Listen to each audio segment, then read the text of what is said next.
Saudação, cidadãos de todo o Brasil, voltam às urnas neste ano de 2024 para escolher prefeitos e vereadores nas capitais de todo o Brasil. E a gente, como de costume aqui no Fatos Marcantes, vem sempre te atualizando, trazendo informações sobre esse cenário. Vai ter uma coisa diferente na eleição desse ano, são novidades, né? Já foram implementadas em 2022, mas em 2024, como é a eleição municipal, essas novidades vão ser agregadas aí. Por exemplo, a questão de combate às fake news, também a violência de política de gênero, o uso dos recursos do fundo partidário, tem também a questão de federações partidárias, né, que vão ser implementados pela primeira vez nas eleições municipais desse ano. A gente convidou para esse episódio o Carlos Santiago, que é presidente do Comitê de Combate à Corrupção e Caixa 2 Eleitoral, é advogado, é sociólogo e está se formando em filosofia, está cursando filosofia, mas gosta de estudar esse Carlos Santiago. Satisfação tê-lo aqui, Carlos. Fábio, eu estou muito feliz aqui no Fatos Marcantes, né? Um portal que está crescendo muito aqui no estado do Amazonas e deve alcançar o país todo brevemente. E tratando, Fábio, de um tema importantíssimo que é o processo eleitoral de 2024. O objetivo é claro, né? Eleição pressupõe você tomar uma decisão para escolher o melhor representante, ou seja, o melhor vereador, vereadora e também o melhor prefeito para administrar cidades, inclusive a cidade de Manaus, uma cidade tão complexa, de 2 milhões de habitantes, que tem problemas seríssimos, mas que deverão ser resolvidos com o decorrer das decisões da sociedade. Carlos, a gente estava comentando aí nos bastidores que essa deve ser uma das eleições mais concorridas e mais diferenciadas, né? Com questão de inteligência artificial, com aquela questão ainda da união dos lados, né? Você tem ali, por exemplo, o pessoal que é de direita e de esquerda, isso está muito polarizado ainda, a gente observa essa questão. Como é que você acha que a gente vai ter as eleições de 2024? Olha, as eleições de 2024 existem dois grandes movimentos. O primeiro deles é no sentido de tentar municipalizar uma polarização nacional entre os partidários do petismo, do lulismo e do bolsonarismo. Não sei se vão conseguir, porque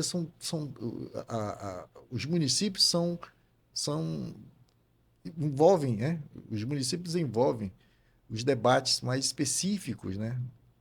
Da cidade, mais temas mais voltados à localidade.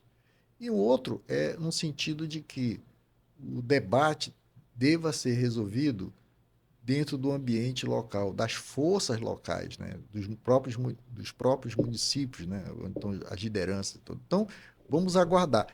Eu acredito mais na ideia de que nós vamos ter um debate muito mais forte no sentido dos temas locais, dos problemas locais, do que um debate mais ideológico nacional. Mas vamos aguardar, porque não está muito bem claro isso, por enquanto, na cabeça do eleitorado. Carlos, a gente, para quem não está bem ligado, bem sintonizado, você coordena, preside o Comitê de Combate à Corrupção, Caixa 2 Eleitoral, e que não trabalha só na eleição, vem trabalhando durante todo o ano, auxiliando as instituições, né, que fazem aí denúncias, denunciando casos específicos, graves, né, em relação à política, em relação ao que envolve a política no âmbito estadual. E me parece que o comitê já se reuniu, já está traçando aí como é que vai começar a trabalhar a partir de agora, de 2024? Olha, Fábio, o Comitê Amazonas de Combate à Corrupção, que trabalha o ano todo, né, inclusive no período eleitoral, é um comitê que tem três grandes linhas. A primeira delas, por exemplo, é a educação política, a importância do cidadão e da cidadã participar do processo eleitoral, participar da política, gostar da política, Fábio. A política não é algo terrível que se deve ser excluída da vida das pessoas. Pelo contrário, a política deve envolver todos, né? Porque ela é importante na vida social. Nós temos que estipar é o péssimo político, é a péssima política, mas a política ela é importante para a vida das pessoas. Então, nós temos que trabalhar a importância da participação política. O outro aspecto interessante é qualificar o eleitor e a eleitora. De que forma? Fazendo cursos, né, de debates em torno da questão da lei da ficha limpa, fazendo um curso envolvendo propaganda eleitoral, fazendo curso envolvendo fake news, inteligência artificial, fazer um curso para mostrar a importância do voto consciente, quais são os elementos desse voto consciente. E o terceiro, aí que você sempre colocou agora no final, é a fiscalização. A fiscalização das ilegalidades, tanto no período eleitoral quanto fora do período eleitoral. Então, o comitê recebe denúncias, né, de desvio de conduta, de desvio de recursos públicos, faz uma avaliação técnica, porque o Comitê Amazonas de Combate à Corrupção tem lá a OAB, Conselho Regional de Administração, de Contabilidade, de Economia, Arquidiocese de Manaus, Sindicato de Jornalistas, Sindicato dos Fazendários. Então, fazemos todos, né? Todos envolvidos ali, uma avaliação técnica e, uma vez constatadas as ilegalidades, uma vez constatadas as ilegalidades, nós, do comitê, encaminhamos aos órgãos competentes, inclusive ao Ministério Público do Amazonas. Você já tem ideia de quantas denúncias foram feitas na última eleição, Carlos? E outra coisa que eu observei, por exemplo, recentemente, inclusive, o comitê já fez uma denúncia sobre políticos que utilizam esse período de carnaval para injetar de alguma forma, fazer uma propaganda, participar de uma escola de samba, fazer ali um pré-anúncio de uma possível campanha. O comitê já alertou sobre isso também. Sim, o comitê tem alertado sempre, né? Nós, nas últimas eleições foram mais de 15 denúncias recebidas e encaminhadas ao Ministério Público Eleitoral, passaram todas por uma triagem, e agora, quer dizer, como nós estamos num ano eleitoral, há que se analisar o equilíbrio dentro do processo em disputa, Fábio.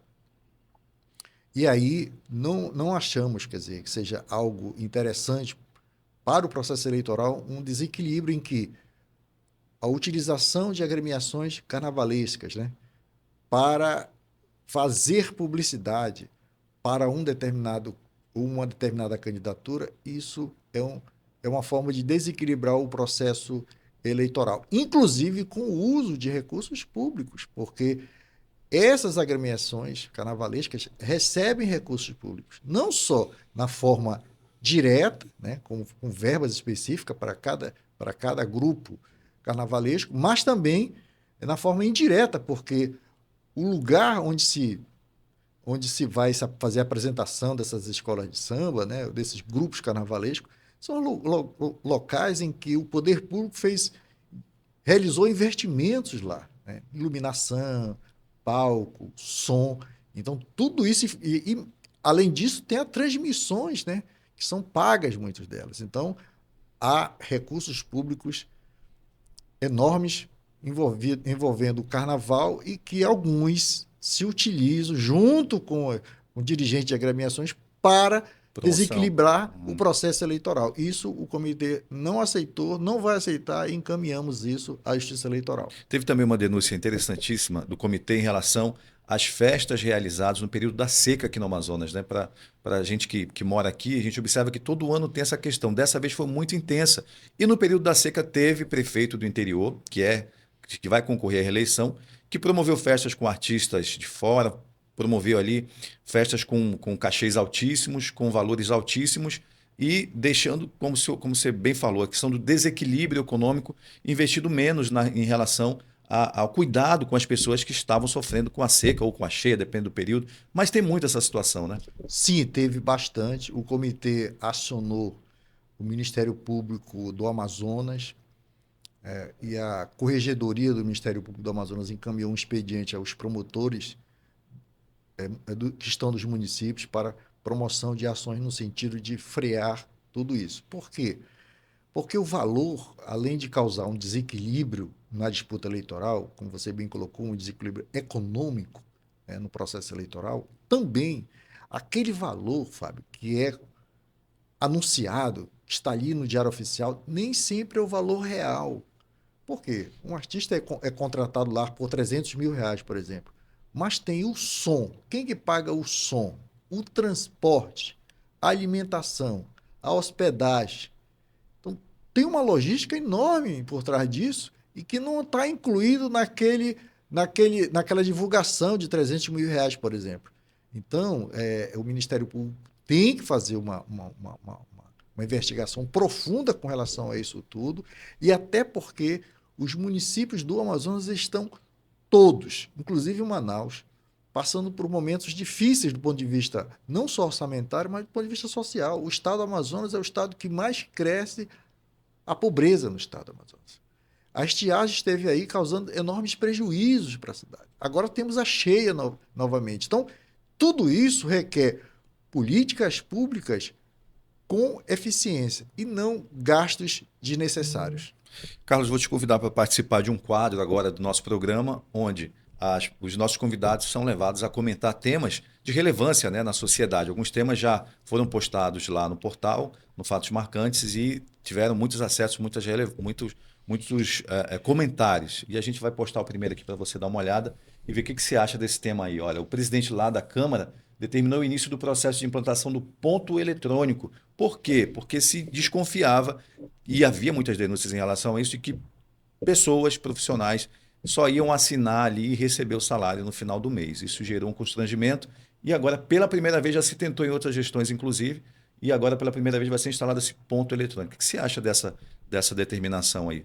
Eu acho uma determinação boa, veio atrasada, mas tem que analisar o aspecto da produtividade.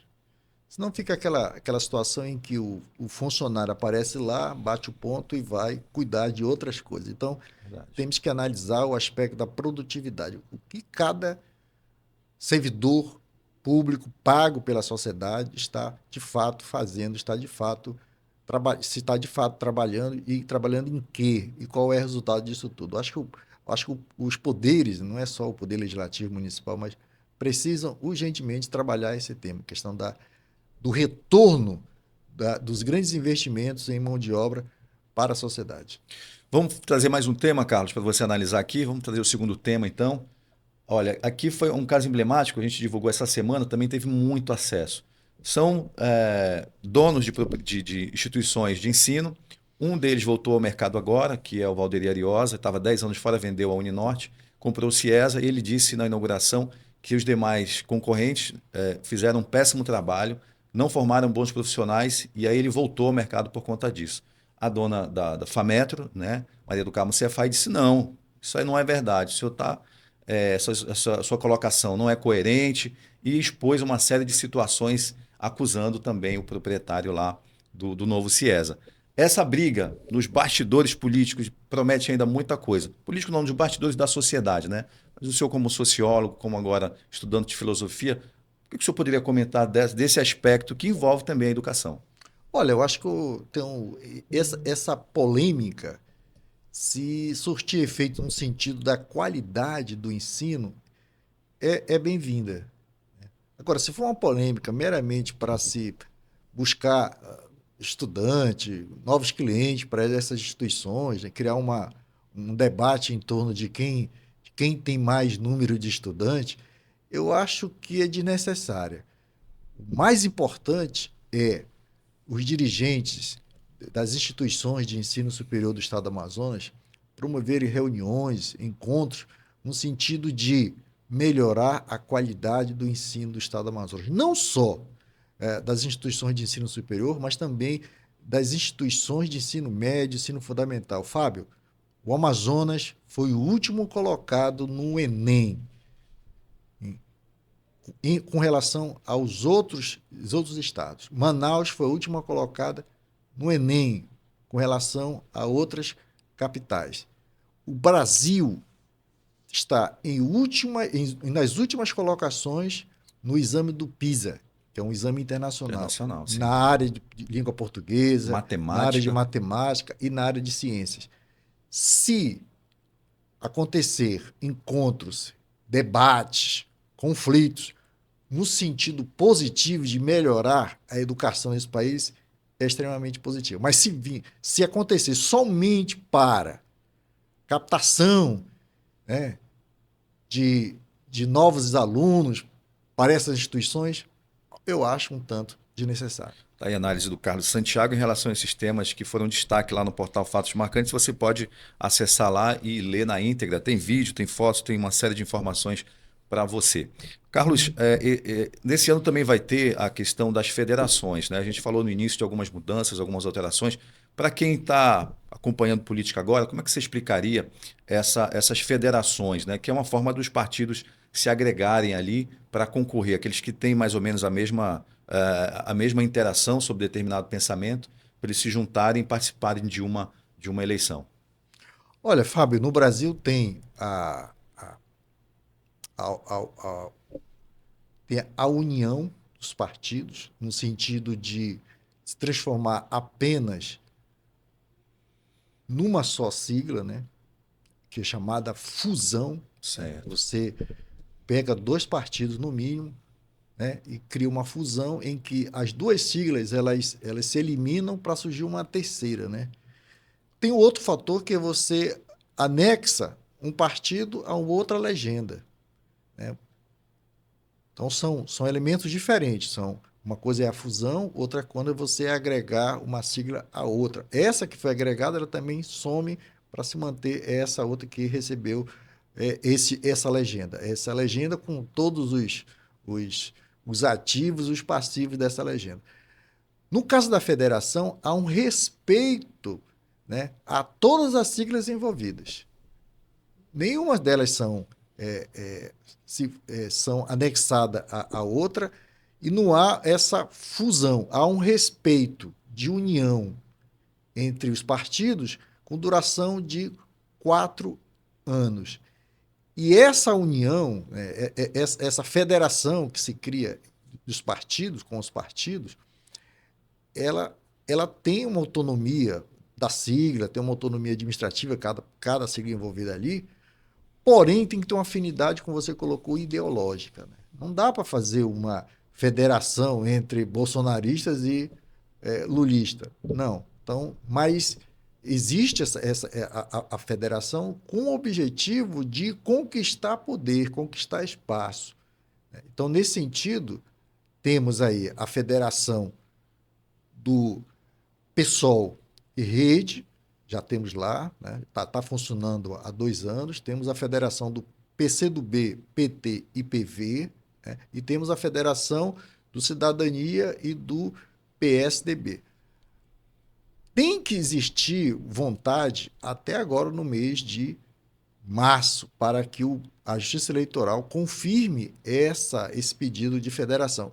Por enquanto, eu não estou sentindo novas federações, né? Nesse sentido. Não estou vendo movimentação para novas federações partidárias. Mas é importante porque vai funcionar nessas eleições agora de 2024, que também funcionou já em 2022. Então é uma inovação agora para a eleição de 2024, uma eleição municipal. Carlos, te convidar para jogar agora um jogo das cartas da política amazonense com alguns candidatos que vão aparecer aí e você vai comentar, discorrer um pouco sobre eles, tá bom? Ó, nosso joguinho tem aí 6 opções, você pode escolher uma delas aí, por favor. Eu quero a número 6. Número 6 para o Carlos Santiago, vamos ver se ele vai. Presidente da Assembleia, que já chegou a ser governador em exercício, deve concorrer à eleição de 2024, é alguém que tem apoio, inclusive, do governador Wilson Lima. Roberto Cidade. O Roberto Cidade, ele conduz e tem uma liderança grande como presidente da Assembleia. Ele não só como presidente da Assembleia, mas tem uma força grande no governo do Estado, tem aliados no governo do Estado. E tem também, não só nos municípios, mas na Câmara Municipal de Manaus. Né? Não só nas câmaras municipais dos outros municípios, mas em Manaus ele tem uma base forte. E tem um governo, está ao lado de um governo, que tem uma boa aceitação popular. Então, se ele se dispor e o grupo escolher ele para ser um candidato futuramente à prefeita da cidade de Manaus, será uma candidatura muito forte pelo aquilo que ele representa hoje no grupo político comandado pelo governador do Amazonas.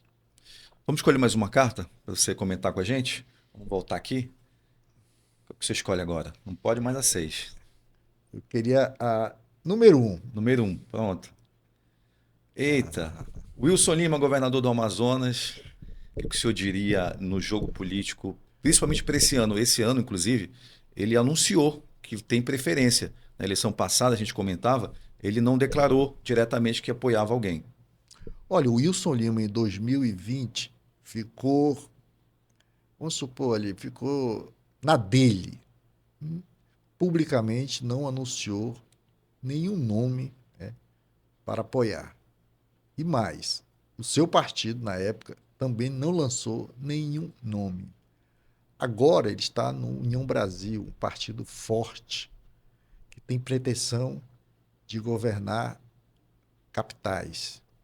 Nesse sentido, a força do governador hoje, pelo apoio popular, pelos indicadores de aceitação popular, o apoio do governador e pela máquina que ele administra, que é muito forte, a máquina estadual, o governador terá um papel importantíssimo no processo eleitoral. Como você bem citou, na eleição de 2020, o governador ficou calado. Aliás, apanhou calado.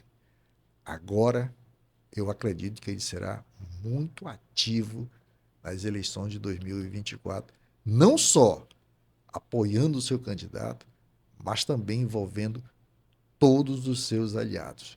Eu acredito até, Fábio, que pela atual situação de disputa acirrada que será para prefeito de Manaus, o governador não terá somente uma candidatura. Tem Deve apoiar aí, vários, né? deve apoiar vários, até porque ele tem uma base de apoio grande. E teve uma promessa que ele fez com o prefeito Davi Almeida, dizendo que ia escolher o vice de Davi Almeida. Será que ainda se mantém essa promessa e esse acordo entre os dois? Já que, por exemplo, Davi Almeida também teve apoio de parlamentares que no passado foram, inclusive, contra o governador. Eles são, têm pensamentos antagônicos, né? Que é o senador Eduardo Braga, por exemplo. Olha, o Davi quer tudo. Davi quer apoio dos evangélicos, quer apoio dos católicos, quer apoio do Eduardo, do governador, quer apoio do, do vice-governador, que está lá, que é um indicado dele, quer apoio do Omar Aziz, quer apoio dos bolsonaristas, quer apoio dos lulistas. O Davi Almeida quer todos e todas, né? Vamos supor assim, do lado dele, para o projeto político dele, de reeleição e ser a maior liderança política do Estado, que é ganhar o cargo de governador do Estado. Não sei se o governador Wilson Lima concorda com essa vontade, essa ansiedade, esse anseio do prefeito de Manaus. Eu acho que o Wilson Lima deve ter, com o grupo dele, um outro caminho. E é esse outro caminho que vai conflitar com os interesses do prefeito de Manaus. Beleza, daqui a pouco a gente volta então com o joguinho das cartas, mas bacana ver essa análise aí do Carlos Santiago. Carlos, você comanda aí o Comitê de Combate à Corrupção. Alguma vez já foi coagido ou já foi tentando te intimidar por conta dessas acusações que você faz contra pessoas poderosas, contra instituições poderosas, que nessa época da política, né, acabam passando um pouco dos limites e o comitê vai lá e puxa a orelha, denuncia, né, pede punição? Fábio, eu vou te confessar uma coisa aqui que eu jamais confessei em outro programa, em outro Obrigado, lisonjeado. podcast. Não nessa administração, mas na administração. Já passei por administrações na OAB em que o presidente ligou para mim, Caramba. chateado por conta Um de comentário. uma representação, de um pedido, na verdade, de informação que nós solicitamos de um órgão poderoso do Estado. Então isso eu fiquei quieto porque eu sei que faz parte do jogo de interesse, né? Mas ali ficou claro para mim de que você tem que ser muito autônomo, você tem que ter uma atitude muito independente, ser uma pessoa muito limpa para tratar com todo mundo, tá entendendo? Para que você não vire refém de grupos de interesse, ou de banco de advocacia, ou de grupos específicos dentro do poder. do estado, do município. E aí continuamos o trabalho, continuamos solicitando, exigindo esclarecimento, porque envolvia, inclusive, recursos públicos. Eu acho que ali a gente mostrou que nós não iríamos Recuar. recuar com relação ao que nós estávamos pedindo. E estamos hoje lá, estamos bem, no sentido de estarmos fazendo um bom trabalho, e eu espero que a gente cumpra a nossa missão institucional, que é de melhorar a qualidade dos representantes, melhorar a qualidade da política. Só assim nós iremos melhorar a vida das pessoas. Melhorando a qualidade dos políticos, melhorando a qualidade da política, nós iremos melhorar os serviços oferecidos à sociedade. E a sociedade tem que estar antenada com relação a isso, fazendo a sua parte. Qual é a sua parte? É escolhendo bem, votando bem.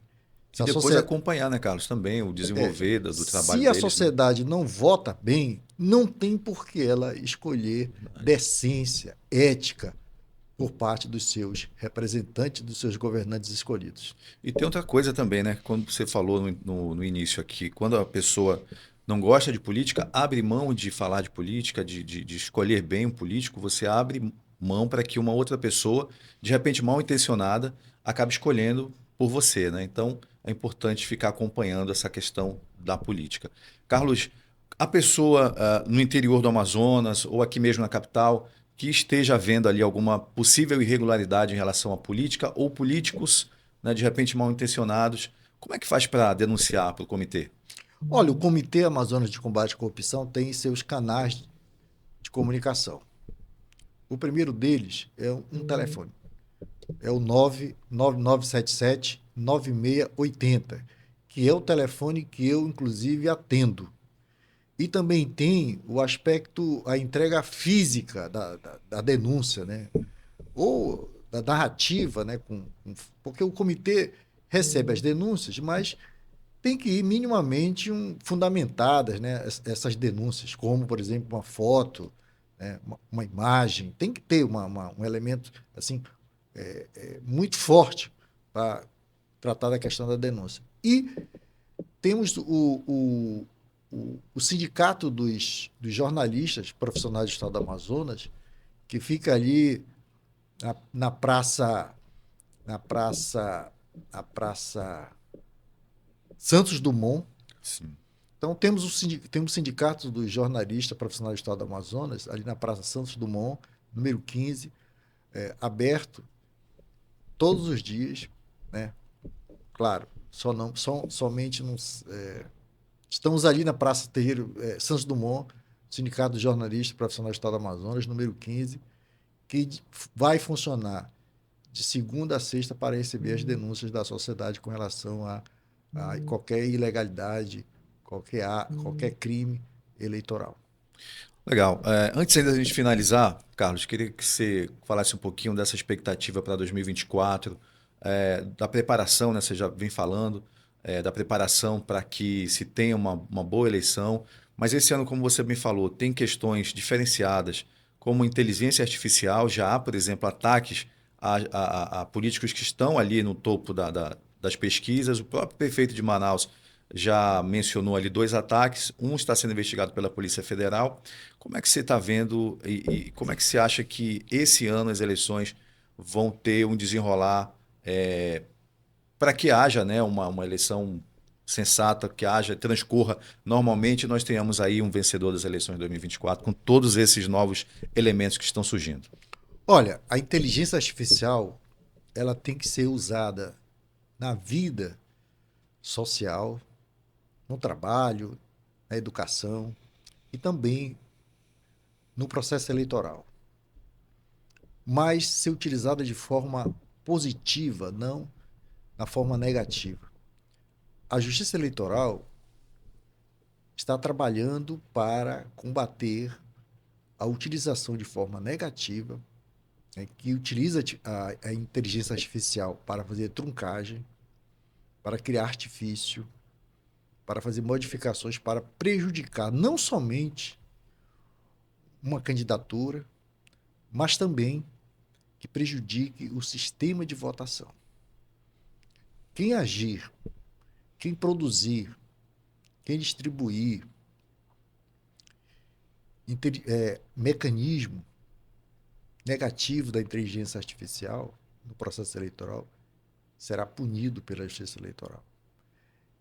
E essa resolução que trata disso é extremamente moderna, porque é uma legislação que está sendo tratada no Brasil por parte da Justiça Eleitoral, uma resolução que não existe hoje em nenhum outro país. Aliás, nem no Brasil, nem em outro país tem uma legislação para tratar da inteligência artificial, Fábio. Seu uso e as suas consequências. Eu acho que é pioneira a Justiça Eleitoral no sentido de tratar desse tema, incluir numa resolução e interagir com a sociedade e a Polícia Federal no sentido de trabalharmos de forma positiva. Outro aspecto assim, que eu acho interessante para essa eleição é o transporte coletivo gratuito. Antes, precisar de uma boa vontade do prefeito. Hoje não. Já há uma decisão do Supremo Tribunal Federal de oferecimento de transporte por parte dos gestores municipais, de transporte gratuito na eleição. Na eleição do dia da Câmara. Outro aspecto assim, interessante, que eu acho importante, é que quem fraudar a autodeclaração, né, de cor será punido. A Justiça Eleitoral tem um cadastro de todos os eleitores que se autodeclararam, inclusive o branco, o pardo, o preto. Então, no momento em que um candidato for fazer o registro da sua candidatura lá perante a Justiça Eleitoral e não afirmar aquilo que já se declarou lá no cadastro, ele será chamado para justificar o porquê que ele está mudando aquela cor dele.